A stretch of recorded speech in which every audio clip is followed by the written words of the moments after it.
तो चलिए आज बात करते हैं केदारनाथ की। ये सिर्फ एक मंदिर नहीं है, बल्कि ये पौराणिक कथाओं, अटूट विश्वास और मुश्किलों से लड़कर खड़े रहने की एक ऐसी कहानी है जो आज भी जिंदा है।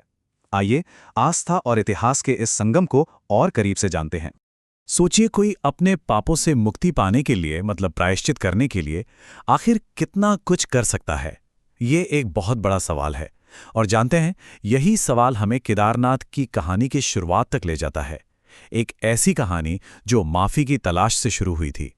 तो ये कहानी शुरू होती है महाभारत के महायुद्ध के बाद, पांडवों से। युद्ध के बाद वो अपने ही किए पापों के बोझ तले दबे हुए थे और उन्हें बस किसी भी तरह मुक्ति चाहिए थी। अब क्षमा के लिए वो गए भगवान शिव के पास। लेकिन कहानी का मजा तो अब शुरू होता है। भगवान शिव उनसे मिलना ही नहीं चाहते थे, वो पांडवों से बच रहे थे।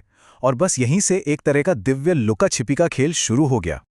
और बस यहीं से शुरू होता है भगवान का भेष बदलना और एक दिलचस्प लुका छिपी का खेल।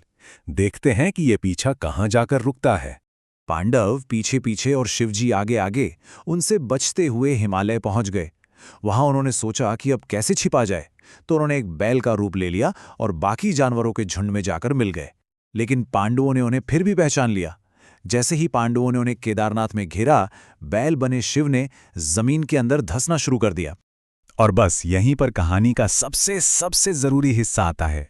भगवान शिव तो जमीन में समा गए, लेकिन उनका जो कुबड़ था वो सतह पर ही रह गया। कहते हैं कि यही वो पवित्र शिला है जिस पर पांडवों ने सबसे पहला केदारनाथ मंदिर बनवाया था और जिसकी पूजा आज तक होती है।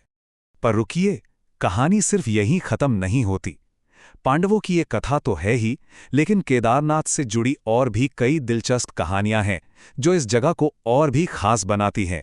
जैसे एक कहानी है नर और नारायण नाम के दो महान ऋषियों की, जिन्होंने यहाँ इतनी कठोर तपस्या की कि भगवान शिव उनसे खुश हो गए और उन्होंने केदारनाथ को ही अपना पक्का घर बना लिया। और फिर एक मान्यता ये भी है कि मंदिर के अंदर जो शिवलिंग है ना, उसे किसी ने बनाया नहीं है, वो अपने आप प्राकृतिक रूप से प्रकट हुआ है।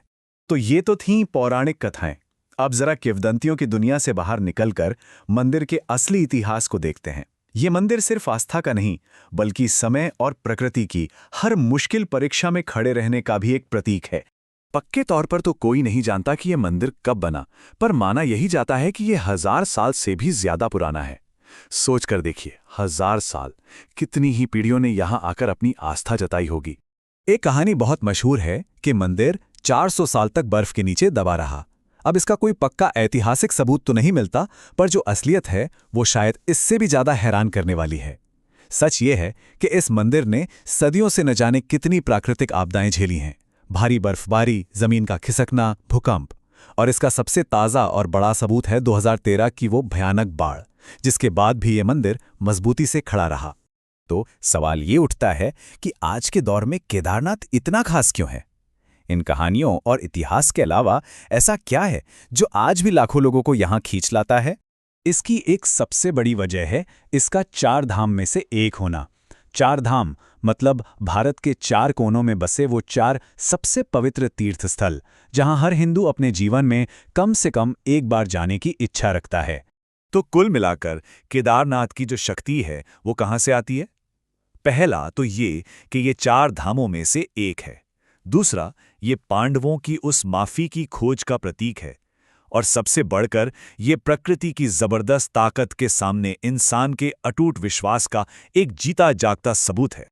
और ये सब हमें एक आखिरी सवाल पर लाकर छोड़ देता है। आखिर ऐसी जगहों में होता क्या है?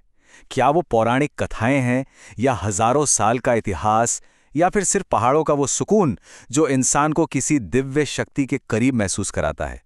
इस पर सोचिएगा जरूर।